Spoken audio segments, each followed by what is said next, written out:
Olá, meus queridos, que a graça e a paz do Senhor Jesus esteja com todos vocês.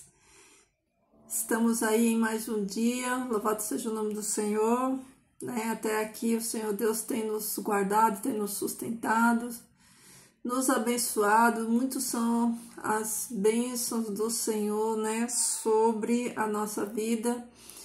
E a palavra do Senhor nos diz: examinai todas as coisas e retém aquilo que é bom. Por isso nós estamos aqui todo dia para examinar a palavra do Senhor, para buscar conhecimento, né? Para sermos libertos, né?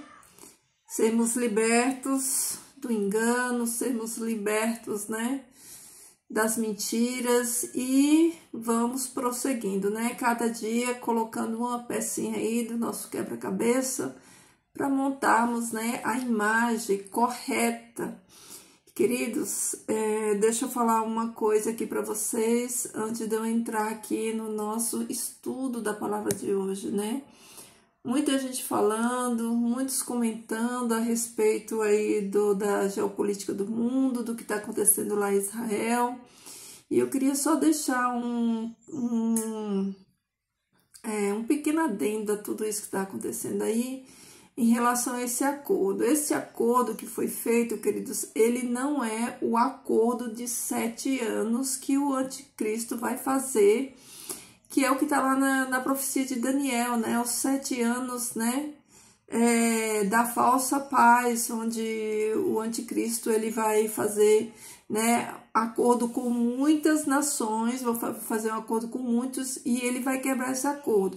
Até então, este cessar-fogo lá em Israel, né, esse acordo para entregar os reféns, né, não é este acordo. Pode ser que futuramente, né, venha, né, ter alguma mudança aí, venha a ser, né, torne-se esse acordo aí dos 7 anos, mas, né, não é um acordo de 7 anos, você não tá vendo, né, pelo menos eu não vi falar em acordo de 7 anos, né, eu vi falar em acordo de paz, né, um acordo de paz, né, de cessar fogo e de entregas de reféns, né.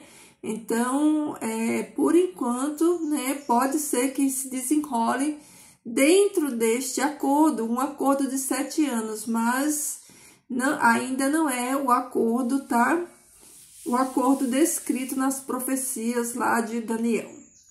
Então, queridos, dito isso, vamos para o nosso estudo de hoje, que tá, como sempre, extraordinário, porque a palavra de Deus, ela é maravilhosa, né? E nós estamos estudando aqui o livro de Atos. Por que nós estamos nesse livro, estudando esse livro de Atos? Porque o cristianismo, né, nós, gentios, somos inseridos justamente, né, nessa história, nesse momento da história, melhor dizendo, né? Nós já aprendemos aqui que Deus, ele fez uma aliança, né, lá no Gênesis, por meio de Abraão, né? Houve vários acontecimentos ao longo da história, e quando o Messias veio, né, e ele renovou essa aliança no seu sangue, nós fomos enxertados no seu povo, né? No povo de Israel.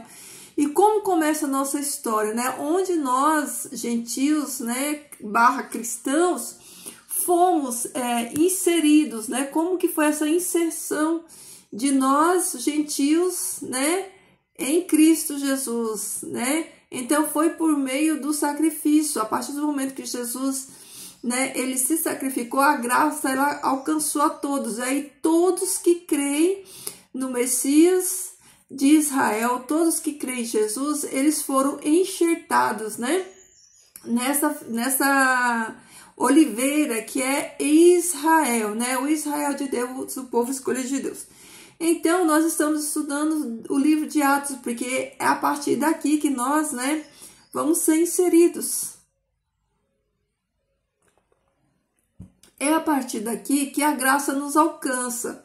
E o livro de Atos, ele começa ali no fundamento dos apóstolos. Nós temos aprendido, né, esses dias aí, essas semanas, que a primeira, né, os primeiros cristãos, né, vamos assim dizer, os primeiros que aceitaram Jesus como Messias foram os judeus, né? Foram eles que fundaram a igreja primitiva, foram eles, né, que fundamentaram, né, as doutrinas, né, que ensinaram as doutrinas, e foi a partir deles, né, que tudo deu continuidade. Não que começou, já existia, eles deram continuidade. E aí, ontem nós, né, estudamos aqui o capítulo 8, né,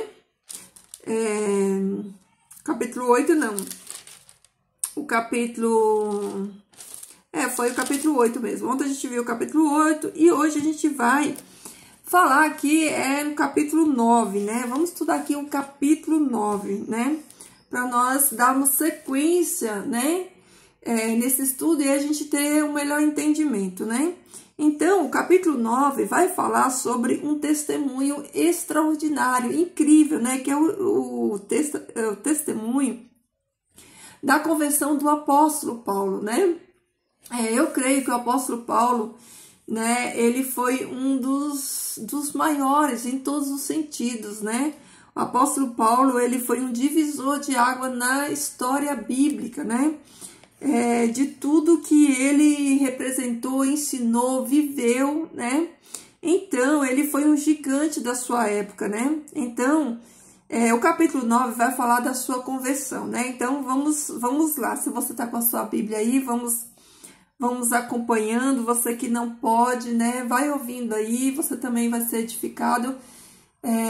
Felizes são aqueles que ouvem, né? Então, vamos lá, ó. O capítulo 9 diz assim, ó. Então, Saulo, cheio ainda de ira e de ameaça de morte contra os discípulos de nosso Senhor, solicitou cartas ao sumo sacerdote para entregá-las nas sinagogas de Damasco, para que, caso encontrasse os que seguiam este caminho, homens ou mulheres, pudesse levá-los presos a Jerusalém. Então, vamos parar aqui para a gente explicar versículo por versículo, para ficar mais fácil, né? Então, olha só, a gente viu aqui no outro capítulo que Paulo ele foi conivente com a morte de Estevão, que foi o primeiro mártir cristão, né? E ele também perseguia, ele era perseguidor daqueles que aceitavam Yeshua, Jesus, como seu Messias. Então, fala que ele ainda estava cheio de ira, né? Ele era zeloso da lei, né? Ele era zeloso da lei. Então, o que acontece, né? Ele estava respirando, né? Furioso. Querido, só para você ter noção, Paulo, antes da conversão dele, ele era implacável. O zelo dele pela lei era uma coisa assim, ó, fora do normal. Ele era implacável, ele perseguia mesmo, perseguia e matava todos aqueles, né, que aceitava o Messias, né, como o Senhor e Salvador, porque na mente dele, Jesus não era o Messias, né, ele não aceitava Jesus como Messias, ele estava no grupo justamente, né, daqueles líderes, né, religiosos da época que perseguiram Jesus e que, né, pediram a morte de Jesus. Então, aqui fala que ele solicitou, ele não foi enviado, ele mesmo partiu dele, ele solicitou cartas ao sumo sacerdote para entregar nas sinagogas. Então, olha aqui, ó, que coisa impressionante, ó.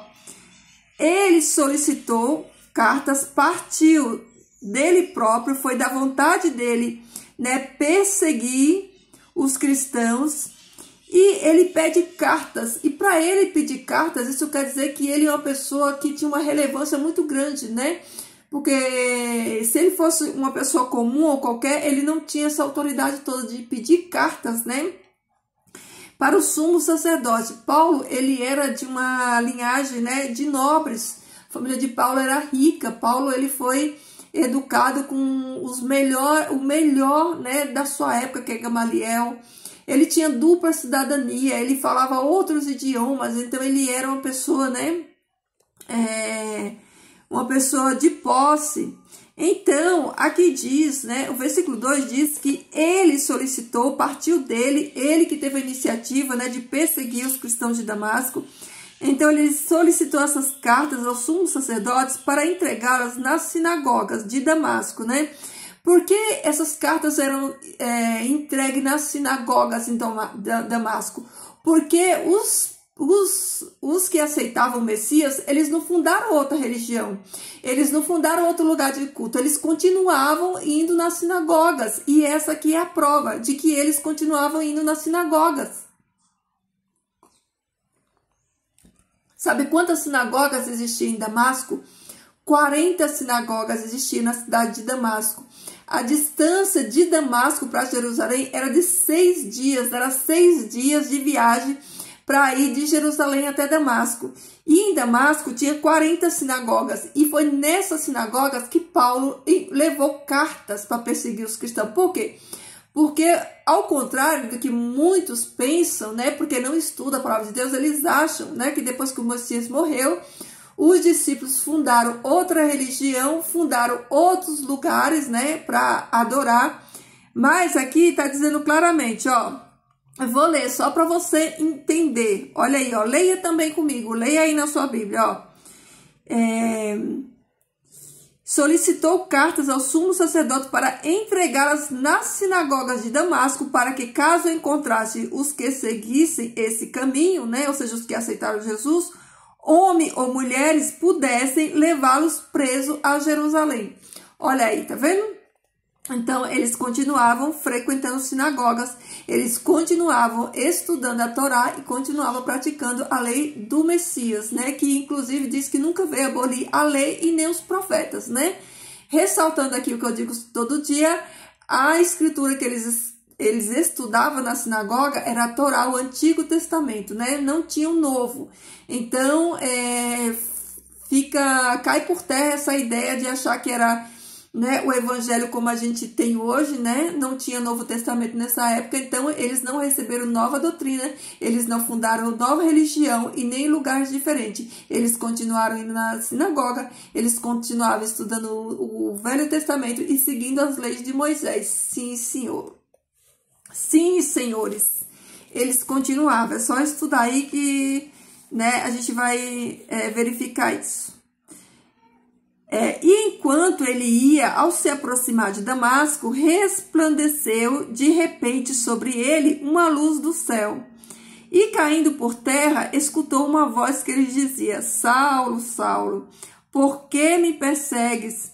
Dura coisa é para ti dar coice ou recalcitrar contra os aguilhões. Olha aqui que coisa impressionante, né? Paulo, ele perseguia, era Jesus, ele perseguia o próprio Messias. Olha aí, ó. Por isso Jesus fala: Paulo, Paulo, por que me persegue? Porque eles perseguiam as pessoas, porque as pessoas, né, esses judeus conversos, eles aceitaram o testemunho do Messias, né? Então, eles não queriam que falasse nesse nome. Você vê que, né, quando Pedro e João foram na hora nona lá no templo para orar e eles foram capturados, eles proibiram eles de falar no nome de Jesus, né? Porque eles não tinham Jesus como Messias, tinham Jesus como impostor. Então, Paulo perseguia, né, essas pessoas, mas ele perseguia Jesus, porque ele não aceitava Jesus como Messias. Jesus, para ele, era um impostor. Por isso Jesus fala assim: Paulo, Paulo, por que me persegue? Era Jesus que Paulo perseguia, né? E ele perguntou e disse: quem és tu, meu Senhor? Olha só. E respondeu nosso Senhor. Olha só, Paulo aqui, ó, eu acredito que ele ficou confuso, né? Porque ele pergunta, né? Quem és tu, meu Senhor, né? Já que ele não tinha Jesus como o Messias dele, né? E aí Jesus fala assim, ó: eu sou Jesus, o Nazareno, olha só, a quem tu persegues, mas põe-te de pé, entra na cidade e ali te será dito sobre o que deve fazer. Então os homens que iam com ele pelo caminho se detiveram perplexos, porque somente escutavam a voz, mas a ninguém viam. Olha que coisa impressionante, queridos, olha só. Ó, Paulo, né, ele fica atônito, né, com a visão, com a fala de Jesus. Jesus né? Ele se mostra para ele e se revela para ele. Jesus diz: eu sou o Nazareno, a quem tu persegues, né? E Jesus dá uma ordem para ele, né? Pede para ele ir até a cidade. Não diz o que vai acontecer com ele, né? Só pede para que ele vá, né? E que ali na cidade será dito para ele, né? O que ele vai fazer. E o que é interessante é que os homens que estavam com ele, né? Os homens que estavam ali, eles não viram Jesus, né? Eles não viram, né? O que Paulo viu, eles só ouviram, né? Eles ouviram a voz, mas a ninguém viram. Então Saulo se levantou do solo sem poder ver nada, mesmo estando os seus olhos abertos. E segurando-o pela sua mão, fizeram-no entrar em Damasco. E por 3 dias esteve sem ver e não comeu nem bebeu. Queridos, olha que coisa impressionante, né?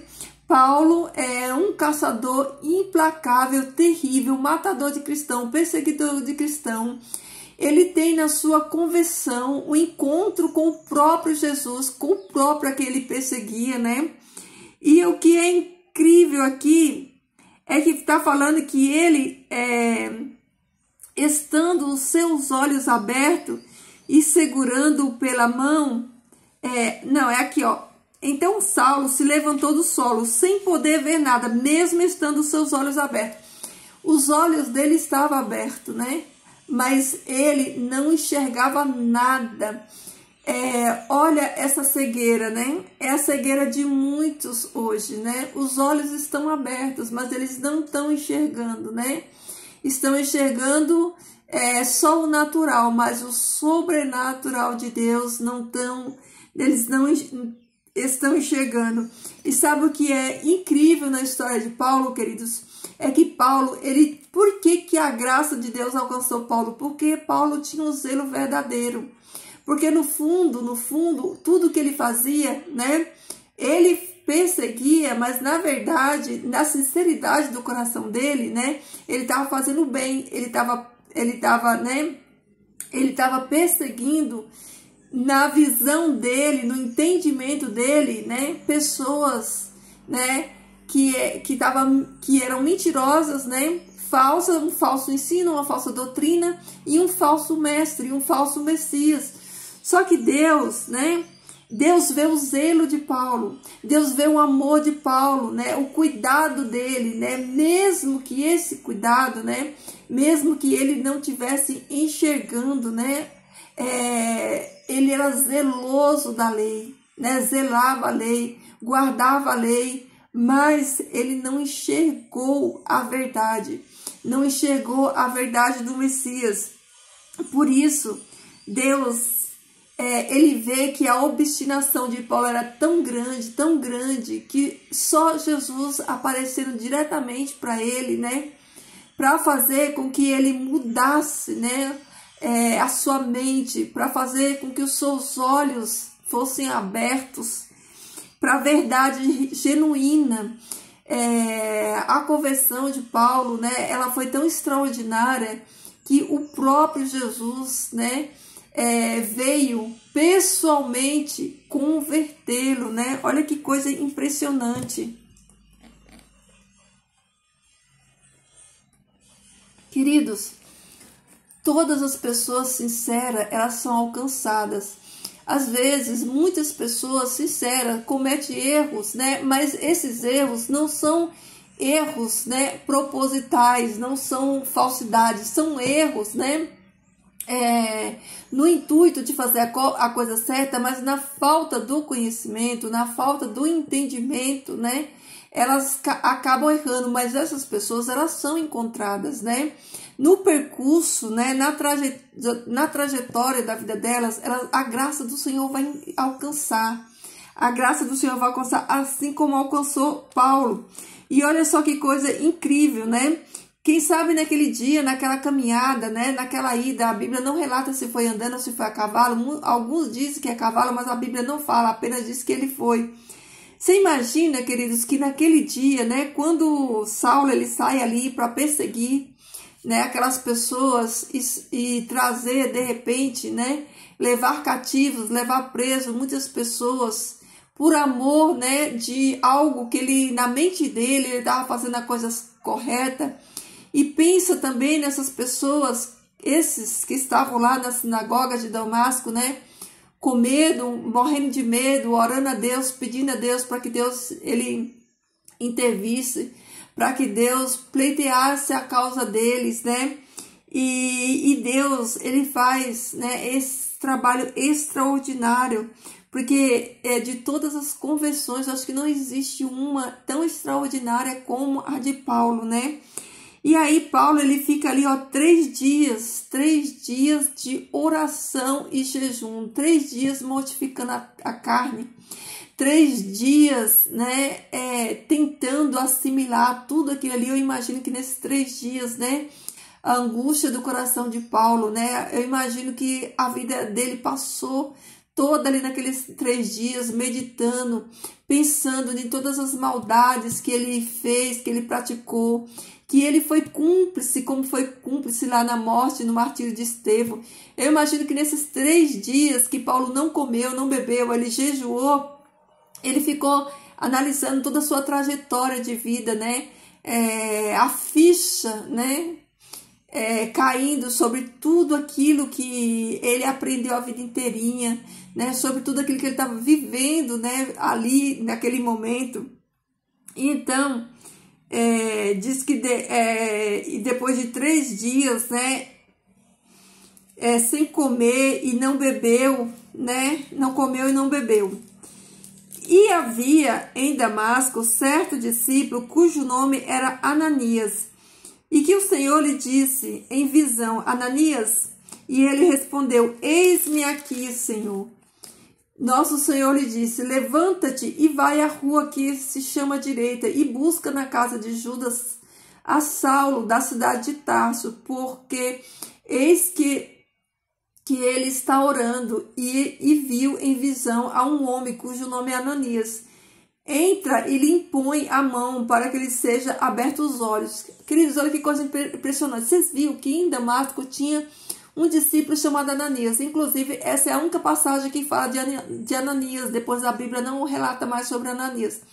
Mas Ananias possivelmente é um daqueles judeus que estiveram lá no Pentecostes, que receberam, né, o batismo do Espírito Santo. Para você ver aqui, ó, que fala que Ananias ele era um discípulo e Deus deu visão para Ananias. Isso quer dizer que ele já era cheio do Espírito Santo de Deus, ele já tinha sido batizado no Espírito, então ele recebe de Deus uma visão e Deus pede para que Ananias vá até lá ao encontro de Saulo, dá o endereço e manda ele ir lá.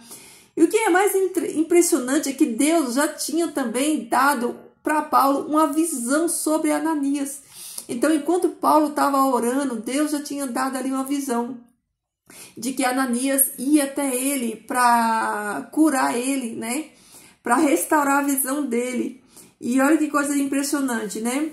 Então disse Ananias: Senhor meu, eu escutei de muitos a respeito deste homem, e quantos males tem causado a teus santos em Jerusalém. E eis que também aqui tem autoridade da parte dos principais sacerdotes para prender a todos os que invocam teu nome. Olha aí. O Senhor lhe disse: levanta-te e vá, porque ele é um instrumento para mim, escolhido, para levar o meu nome aos gentios, aos reis e entre os filhos de Israel. Queridos, olha que coisa impressionante. Quando Deus pede que Ananias vá para lá, Ananias, ele argumenta. Por quê? Porque a fama de Paulo era terrível. Paulo ele era um assassino mortal. Todos temiam, eles tinham medo, né? Porque, olha só, o próprio Ananias fala para Deus que Paulo, ele assolava não só Jerusalém, mas ele tinha autoridade para qualquer lugar que ele chegasse, né? Eles assolassem as pessoas, né? Que invocavam o nome do Senhor. Mas sabe o que é mais impressionante? É o que Deus fala, né? Sobre Paulo. Olha aqui, ó. E o Senhor lhe disse: levanta-te e vá, Deus não respondeu os argumentos de Ananias, apenas disse: Ananias, vai porque eu estou te mandando. E eu estou te mandando porque ele é um instrumento para mim escolhido. Deus escolheu ele. Por que Deus escolheu ele? Porque ele é um homem destemido, ele era um homem corajoso, cheio de fé, porque ele fazia tudo que fazia, né? No zelo da lei, achando que estava servindo a Deus. Mas agora ele ia aprender o que era sofrer, né? Como Jesus falou, sofrer, padecer. Agora ele ia estar na posição daqueles que ele, né, procurava matar, que ele perseguia. Agora ele ia sentir o outro lado da história, né? Agora ele estava do outro lado, de perseguidor, ele passou a ser perseguido. Agora ele vai sofrer na pele todo o sofrimento que ele impôs para aquelas pessoas. Mas o que é mais impressionante que o Senhor fala que ele é para mim vaso escolhido para levar o meu nome. Agora prestem bem atenção, olha a sequência, olha aqui, ó. Para levar o meu nome, é o primeiro para quem, ó? Leia aí na sua Bíblia no versículo 15, ó. Primeiro aos gentios, aos reis e entre os filhos de Israel. Vocês lembram quando Jesus falou lá para os 12 discípulos que eles tinham que ir primeiro a Jerusalém, Samaria, Judéia e depois os confins da terra? Mas para Paulo, a missão de Paulo é diferente, ó. Primeiro, Paulo tinha que ir para quem? Para os gentios. Paulo, ele foi escolhido por Deus justamente, especificamente para a missão com os gentios. Olha aí, ó. Para levar o meu nome aos gentios, né, primeiramente, aos reis e entre os filhos de Israel. Então, Paulo é aquele que vai fazer a conexão com todos os povos, ó, mas primeiro com os gentios, com os reis, porque Paulo, né, ele tinha isso, né, esse diferencial que era as línguas. Paulo, ele era poliglota, ele sabia falar várias línguas, ele era culto, ele veio de linhagem nobre, então ele ia passar por todos esses meios, ele ia se comunicar com todos, tanto com os gentios, com os reis, né, com a alta sociedade. Então ele ia fazer, né,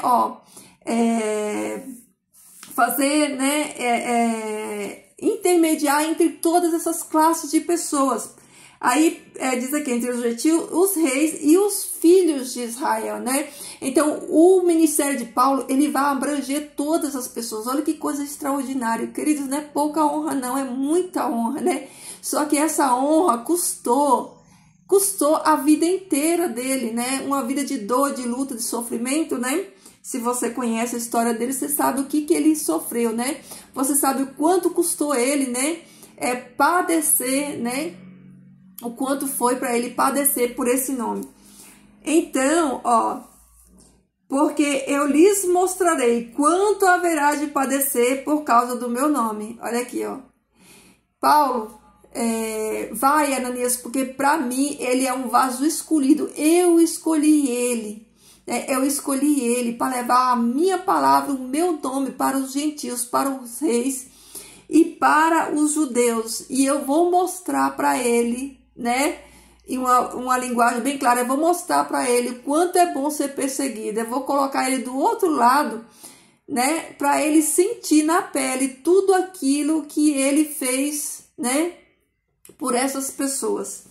Então Ananias se dirigiu a ele, à casa, e tendo imposto as mãos sobre ele, lhe disse: Saulo, meu irmão, nosso Senhor Jesus, que te apareceu no caminho quando vinhas, enviou-me para que seja aberto os teus olhos e seja cheio do Espírito Santo. Olha que coisa impressionante. Quando Ananias chega lá, Ananias já chega chamando Paulo do quê? De irmão. Olha aí, ó. Olha. Então Ananias se dirigiu a ele, à casa, e tendo imposto a mão sobre ele, disse: Saulo, meu irmão, nosso Senhor. Olha aí, nosso Senhor. Ó, chamou Paulo de irmão e chamou, ó, a Jesus Senhor de quem? Senhor de Paulo e Senhor, né, de Ananias. Nosso Senhor, agora o Senhor é nosso. Nosso Senhor Jesus te apareceu no caminho quando vinha. Enviou-me para que sejam abertos os teus olhos, né, e sejam cheios do Espírito Santo. Olha uma coisa impressionante, Paulo, ele estava cheio da lei, né? Ele era conhecedor da lei, ele tinha a lei, ó, na ponta da língua, como nós dizemos, né? Mas ele não tinha, sabe o quê? O dom, o poder do Espírito Santo de Deus, né? Só tinha palavras. Queridos, é impressionante como hoje a gente vê, né? Como só tem letra, só tem ensino, mas não tem poder de Deus. A gente vê hoje as pessoas, né, falarem, pregarem, mas a gente não vê o mover de Deus, a gente não vê. E quando eu digo mover de Deus, não pense que essas badernas que eu tô me referindo que acontece aí no sistema religioso, das pessoas pura, grita e não é isso não é mover de Deus, isso é baderna. Mover de Deus é bíblico, é segundo a palavra de Deus, é como está aqui na Escritura. Então a gente vê que as pessoas, elas falam muito, elas trazem muito conhecimento, mas não tem poder de Deus. Conhecimento eles têm bastante, muito conhecimento teológico, muito conhecimento de homem, né? Muitas palavras eloquentes, mas não tem poder de Deus, não tem o dom do Espírito Santo de Deus. A gente não vê a unção do Espírito Santo das pessoas, né? Então, Paulo tinha conhecimento da lei, era zeloso da lei, mas ele ainda não tinha o dom do Espírito Santo de Deus, o poder do Espírito Santo de Deus. E então Ananias vai lá para batizar ele no Espírito Santo, para que ele agora receba também o poder, né? E naquele mesmo momento caiu de seus olhos algo parecido com uma escama, e os olhos lhe foram abertos, e levantando-se foi batizado. Olha aí. E imediatamente começou a pregar nas sinagogas dos judeus. Eu vou repetir novamente, ó. Queridos, que coisa extraordinária. Paulo, olha só. Olha como é incrível quando uma pessoa, ela entende o seu propósito. Ela entende quem ela é. Quando ele foi batizado, que ele recebeu o batismo do Espírito Santo, imediatamente começou a pregar nas sinagogas dos judeus a respeito de Jesus, que ele era o Filho de Deus. Queridos, deixa eu fazer uma pausa aqui para nós, né, pensarmos juntos e analisarmos algumas coisas aqui. Paulo entendia que ele tinha uma missão como cristão. Todos nós temos uma missão. Paulo não perdeu tempo, ele não perdeu tempo. Em seguida, imediatamente, ele não ficou lá chorando, ele não ficou lá pensando, não. Transicionou, mudou a rota, entendeu o sentido, vai. Ele não ficou pensando, ele não ficou questionando, ele não ficou em cima do muro, indeciso. Não, ele entendeu, olha, eu fiz uma trajetória errada, agora eu converti para o caminho certo, agora eu descobri a verdade. E ele seguiu, né? E ele começou a fazer aquilo, né, que ele foi vocacionado, que ele foi chamado a fazer, que era pregar o evangelho, né, para os gentios, para os reis e para todos. E aí, queridos, trazendo para a nossa realidade, né, quando nós, né, entendemos, porque a palavra de Deus fala que nós devemos fazer discípulo, o ID é para todas as pessoas. Por que o Espírito Santo de Deus, ele deu dons? Jesus fala assim, ó, a palavra fala que Jesus subiu ao céu, levou ao cativeiro e deu dons aos homens. Por que nós recebemos dons? É para nós fazermos a obra que compete a cada um de nós, dentro do reino de Deus. Queridos, no reino de Deus não tem ninguém preguiçoso, não tem ninguém ocioso, não tem ninguém com a cara para cima, não tem covardes. O reino do céu, o reino de Deus, ele é um reino de serviço. Jesus, ele veio, ele serviu, os discípulos, eles serviram. Todos nós que entendemos quem nós somos em Cristo Jesus, todos nós que entendemos a nossa identidade em Cristo, nós não ficamos parados ociosos, nós estamos o tempo todo trabalhando na seara, nós estamos semeando sementes o tempo todo. Aí eu pergunto para você, vamos agora com base na análise da vida de Paulo, do chamado de Paulo, da conversão de Paulo, trazer para mim e para a sua vida como que foi esse processo na sua vida. Você já passou por esse processo? Você ainda está passando por esse processo? Talvez você ainda não passou por esse processo de conversão, de transformação. Então, queridos, eu quero dizer para você, o reino dos céus, o reino de Deus, ele é um reino de serviço.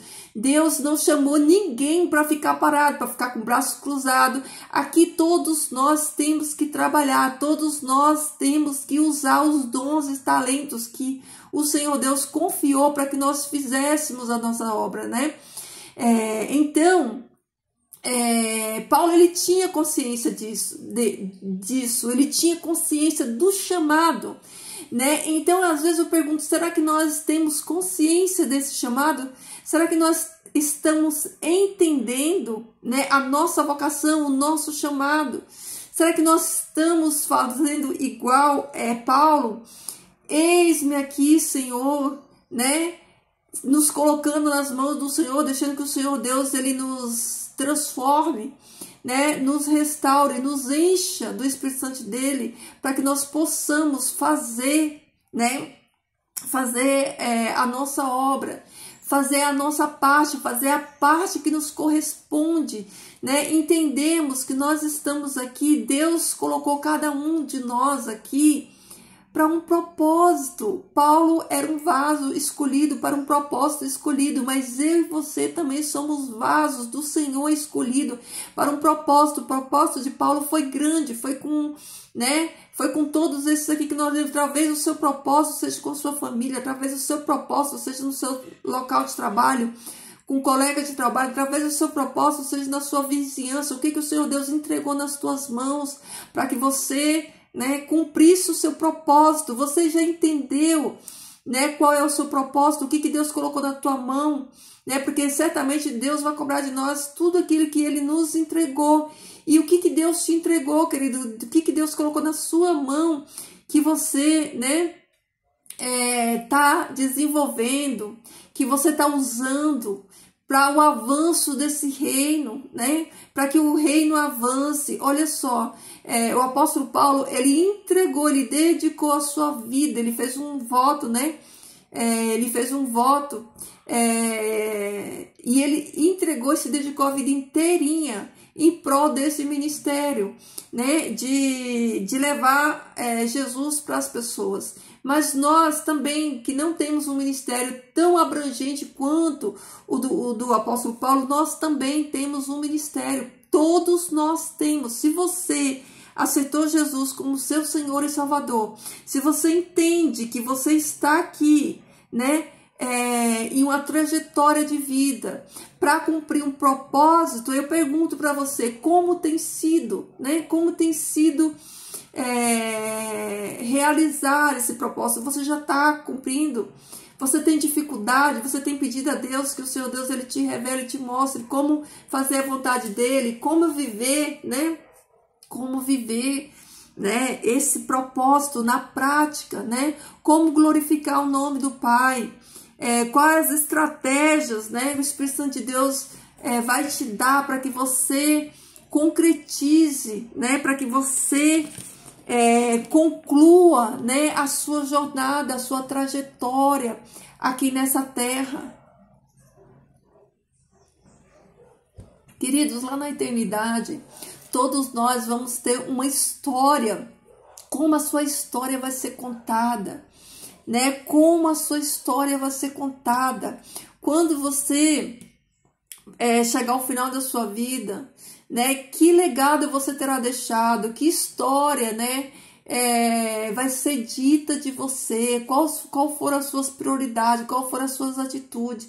Qual foi o seu engajamento na causa, né? Na causa.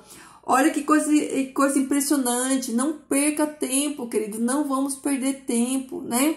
Paulo não perdeu tempo aqui, ó. Imediatamente começou a pregar na sinagoga dos judeus. Nas sinagogas dos judeus. Nas sinagogas dos judeus. Ai, Vânia, por que você fica repetindo isso? Eu repito, queridos, porque nós que recebemos um cristianismo, né? com bases romanas, né? Recebemos distorcidos, nós aprendemos errado, querido, isso que é a verdade. E quando a gente passa a vida inteirinha aprendendo errado, a mente da gente leva um tempo para a gente processar, entender, né? Entender corretamente, para você não achar que aqui, né, eram cristãos como a gente conhece como nos dias de hoje. Não, aqui, ó, Paulo, ele estava pregando para judeus na sinagoga dos judeus, tá? A respeito de Jesus, que ele era o Filho de Deus. E todos os que escutavam estavam surpresos e diziam: não é este aquele que perseguia em Jerusalém a todos os que invocam este nome? E eis que para isso mesmo também foi enviado até aqui, com o fim de levá-los preso aos principais sacerdotes. Mas Saulo se fortalecia mais e causava confusão aos judeus que habitavam em Damasco, demonstrando que este era o Messias. Então, o que aconteceu? Os judeus, eles começaram a ficar confusos, porque eles falavam assim: mas esse daí não era aquele que estava matando todo mundo em Jerusalém, em todo lugar, e como que agora ele fala no nome de Jesus, né? Olha aí, olha a confusão que deu, né? Depois de haver estado ali muitos dias, os judeus fizeram complô contra ele para matá-lo, mas foi dado a conhecer a Saulo, foi dado a conhecer a Saulo o complô que eles tramavam, e eles vigiavam as entradas da cidade de dia e de noite para matá-lo. Então os discípulos o colocaram numa cesta e à noite o fizeram descer pela muralha. Queridos, que coisa difícil, né? Olha só, de início ele já começou a pagar o preço, né? Por quê? Porque aqueles cristãos não creram na conversão dele de início, a princípio. Porque eles não acreditavam que uma pessoa que estava assolando, matando todo mundo, ia chegar ali agora, né? Falando no nome de Jesus. Então eles acharam que aquilo dali era uma armadilha, né? Era uma armadilha para matar eles, né? Então o que acontece? Né? Os judeus, né? Eles começaram, né? A fechar as entradas da cidade, para não deixar Paulo sair, porque para eles era um risco, né? Eles estavam com medo da morte. Então, com medo de ser mortos, né? Eles armaram um complô e tramaram contra a vida de Paulo, né? E os discípulos colocaram num cesto e à noite o fizeram descer pela muralha. Olha aí, né? Paulo perante os demais apóstolos e se dirigiu a Jerusalém e desejava se juntar com os discípulos, mas todos o temiam, porque não criam que fosse discípulo. Até os próprios discípulos, Pedro, Tiago, João, até esses temiam, eles tinham medo de Paulo, né? Porque, queridos, lendo aqui, né, o relato, né, para nós, depois de não sei quantos séculos depois, né, é diferente de estar lá vivendo naquela época, né? E a fama terrível de Paulo, né? Então, eles temiam, né? Eles temiam o apóstolo Paulo. Olha aí, ó. Então, Barnabé o tomou e o trouxe aos apóstolos e lhes narrou como Saulo vira o Senhor no caminho e como falara com ele. Também lhes narrou a maneira como Saulo falava audazmente no nome de Jesus em Damasco. O nome de Jesus em Damasco. E entrava e saía com eles em Jerusalém, falando audazmente em nome de Jesus, e contendia com os judeus que entendiam o grego, mas esses procuravam matá-lo. Então, o que acontece? Paulo, ele não foi sozinho, né? Ele não foi sozinho, né? Falar com os discípulos, né? Que estava com medo dele. Barnabé foi com ele. Barnabé foi com um salvo-conduto. Ele foi e ele testemunhou, né? Ele contou do testemunho de Paulo. Paulo já estava com ele há algum tempo, então ele foi ali, né? Testemunhar para garantir de que Paulo ele tinha convertido de verdade, que tudo aquilo que Paulo estava dizendo ali era verdadeiro. Olha aí, ó, quando os irmãos souberam disso, levaram-no de noite para Cesareia e ali o enviaram a Tarso. Ou seja, todo lugar que ele chegava, ele era caçado e perseguido de morte. Por quê? Consequência, né? De todos os atos e as barbáries que ele tinha feito. Então, antes ele perseguia. Então, o perseguidor passou a ser perseguido. Antes ele perseguia e matava. Agora, ele estava na condição de perseguido. Ele era perseguido. Toda cidade que ele chegava, ele tinha que sair fugido, porque ele era perseguido por as pessoas. E a igreja que estava em toda a Judéia, Galiléia e Samaria estava em paz enquanto era edificada. E se conduzia no temor de Deus, multiplicando-se sob o consolo do Espírito Santo. Sucedeu que quando Simão percorria as cidades, também desceu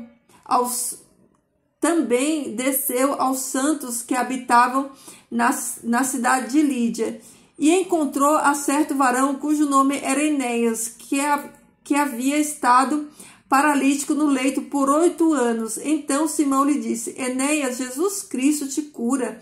Levanta-te e recolhe teu leito. E imediatamente se levantou. E todos os que viviam em Lídia e em Sorona o viram e se converteram a Deus.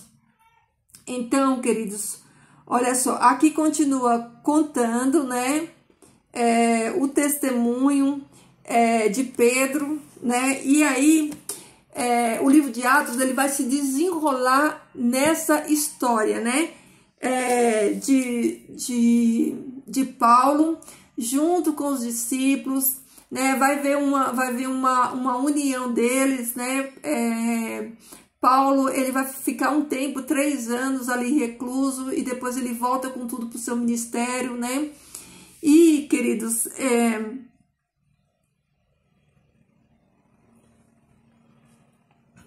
o que acontece? Todos nós, né, que fomos salvos, todos os salvos, deixa eu, né, colocar claro para que todos entendam. Todos os salvos, todos eles têm um antes e um depois de Jesus. Todo crente em Cristo Jesus, ele tem um encontro com Jesus, ele tem um dia, né, um dia que ele encontra esse Jesus. Né? Às vezes, né, as pessoas passam uma vida inteirinha, né, sendo crentes, fazendo muitas coisas, atos religiosos, sem nunca encontrar Jesus, sem nunca se encontrar com Jesus. Tem pessoas que, né, congregam 20, 30 anos sem encontrar Jesus.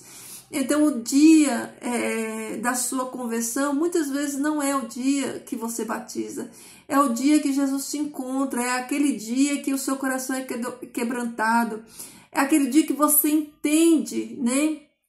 Entende quem é Jesus, você entende quem é você entende a sua missão, né? É aquele dia que Jesus ele chega e entra no seu coração para ficar. A sua vida ela passa a ter outro sentido. Você não vê mais a vida como você via antes. Agora a sua vida, né? Ela ganha outro sentido, outra proporção. Tudo se faz novo, né? Tudo se faz novo. Todas aquelas coisas que você conhecia antes, ela passa a ter outro significado, ela passa a ter outro sentido. Agora, Cristo, ele é primeiro na sua vida. É um amor que é gerado pelo Espírito Santo, que é maior do que todas as coisas. Esse amor que te impulsiona a amá-lo e a falar desse amor dele, a entender. Por isso eu digo para você, né, se você ainda não teve esse encontro com Jesus, né, começa a pedir.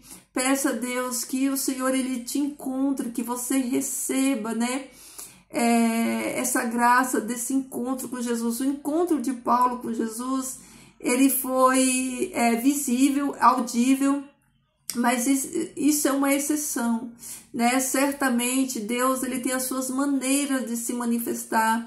Deus ele tem as maneiras de se comunicar, de falar com cada um de nós. Todos nós temos histórias diferentes, cada um de nós temos histórias únicas, né? Nós somos únicos, né? Únicos, cada um de nós somos únicos. Olha como Deus ele nos fez especial, né? Não existe ninguém igual a você, não existe ninguém igual a mim, né? Só existe um de você no universo inteiro. Olha como Deus, né? Ele é tremendo. Então, só existe um exemplar de você no mundo inteiro. Então, queridos, cada um tem esse encontro, cada um que é salvo em Cristo Jesus, ele tem esse encontro, esse encontro com Jesus, ele traz mudança. Ninguém que conhece Jesus, ele permanece a mesma pessoa, porque Jesus, quando ele chega trazendo mudança, ele chega trazendo transformação, ele chega trazendo sentido para a nossa vida, né? A nossa vida, a gente passa a olhar a vida de uma maneira diferente, a enxergar as pessoas de uma maneira diferente e principalmente, né, a enxergar a nossa missão aqui na Terra de maneira diferente, né? E o Filho de Deus que encontrou Jesus, que está nele, não há temor. A gente sabe que estamos aqui vivendo um processo de um tempo que logo nós regressaremos para o nosso lar eterno. Então a gente não tem temor da morte, a gente não tem temor de qualquer coisa que possa vir a acontecer, porque nós sabemos que a nossa vida ela está guardada em Cristo, que a nossa vida pertence a Ele, nós somos dele, estamos guardados nele. Então a gente sabe que por mais que venha a dor, que venha a tribulação, que venha tudo que tiver que vir, né, que nós somos mais que vencedores, né, por meio daquele que nos salvou. Nós já somos salvos, nós já pertencemos a um reino. Jesus, a palavra fala assim, ó, cuida para que ninguém tome a sua coroa. Se a palavra diz que é para que ninguém tome, é porque você já tem uma coroa. A coroa já está em você. O Senhor Deus já te deu uma coroa. Então, meu irmão, minha irmã, cuida para que ninguém tire essa coroa. Guarda, né? Guarda a tua coroa para que ninguém tire. Ai, Vânia, como é que alguém pode tirar a minha coroa, né? Como que alguém tira a coroa de nós? Como que alguém nos leva, né, a perder essa coroa? Quando nós não vigiamos, quando nós, né, vivemos à toa, quando nós não estamos alertas, vigiando o tempo todo, cuidando com as amizades, cuidando com aquilo que a gente ouve, cuidando com aquilo que a gente vê. Queridos, a nossa trajetória aqui, cada um tem as suas escolhas, cada um faz, né, da sua vida aqui uma história, e nós fazemos, né, a vida inteira, todos os dias nós fazemos escolhas, e essas escolhas, né, ela vai sendo reservas no céu, né? Tesouros, nós vamos acumulando tesouros no céu. Cada dia vivido aqui, cada coisa, cada ato que nós fazemos para o bem, nós vamos acumulando tesouros lá no céu, né? Cada oração feita aqui, saber que as nossas orações, né, elas sobem ao céu. Aí eu pergunto, como está a sua reserva de oração, né? Quanto tempo você tem orado? Se Deus tivesse que te abençoar hoje pela quantidade de oração que você orou hoje, o quão abençoado você seria? Você seria muito abençoado ou pouco abençoado? Pense nisso. Então através dessas atitudes que nós vamos acumulando tesouros no céu. O que são esses tesouros no céu? É a nossa obediência, é as nossas obras, é os nossos atos, é as nossas orações. Então, ao longo desse percurso da nossa vida aqui, a gente vai acumulando esses tesouros. A gente vai, queridos, a eternidade está dentro de cada um de nós que somos filhos de Deus. Deus, ele plantou a eternidade dentro de mim e de você. E essa eternidade, para aqueles que conhecem Jesus, que foi achada por Cristo Jesus, ela já começou. Nós já almejamos, né, o governo do Messias, nós já almejamos essa vida nova em Cristo Jesus, nós já andamos nessa novidade de vida, né? Então, a cada dia que passa, quando o Espírito Santo vai nos santificando, a gente vai tendo o prazer de viver, né, de agradar a Deus, de obedecer a Deus, né, viver uma vida de obediência, viver uma vida de renúncia, viver uma vida, né, que honre a Deus, que glorifique o nome dele, né, se afastando, queridos, olha como a gente junta tesouro do céu, se afastando da roda dos escarnecedores, se afastando de pessoas que não pensam como você, pessoas que não têm os mesmos, né, propósitos que você tem de vida, pessoas que não amam a Deus como você ama a Deus. E, queridos, não se enganem, aqui há uma coisa muito grave, muito séria e muito triste, né? Às vezes, né, Jesus falou assim, ó, quem não é por nós é contra nós. Quem não está do nosso lado está contra nós. E pode ser um parente, pode ser um familiar, pode ser qualquer um desses, né? Então, nós precisamos vigiar, queridos, porque às vezes, se a gente não vigiar, as más conversações, as más amizades, né? Tudo isso é estratégia para tirar a nossa coroa, para arrancar de nós a nossa santidade, para tirar de nós a nossa fé. Então, nós precisamos vigiar e viver uma vida com propósito, querido. A vida de um cristão é solitária. Quanto mais sozinho você tiver, melhor, são menos as influências para te levar, né, a pecar. São, às vezes, né, a gente vive dias que é melhor ficar só. Queridos, se as tuas amizades, elas não te levam mais para perto de Jesus, não é uma boa amizade, não é pessoas para você ter amizades. Qual é a pessoa para você ter amizade? É aquela que te aproxima de Jesus, é aquela que fala de Jesus para você, é aquela que tem foco na vida eterna, que tem foco na salvação, é aquela que está com o mesmo objetivo que o seu, que é de ir para a eternidade. Então, qualquer pessoa, pode ser pai, pode ser mãe, pode ser esposo, pode ser esposa, pode ser filho, qualquer pessoa que não te aproxima de Deus, ela te afasta de Deus. Tenha isso na sua mente. Então, se você conseguir, porque tá difícil também hoje em dia, junte-se com pessoas que amam a Deus, com pessoas que desejam a sua salvação e a salvação de outro, com pessoas que quando for abrir a boca para falar para você, vai falar coisas de bênção, coisas que te edifiquem, coisas que vão levar você para mais junto de Deus, para aumentar a sua fé. E fuja de pessoas que não têm os mesmos valores e princípios que você, tá bom?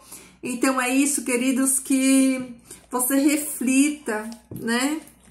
Você e eu também, que nós possamos refletir no testemunho extraordinário que foi, né, a vida, o chamado e a vida do apóstolo Paulo, né? Ele tem muito a nos ensinar, né? Nós temos muito o que aprender com a vida, né, deste grande homem, né?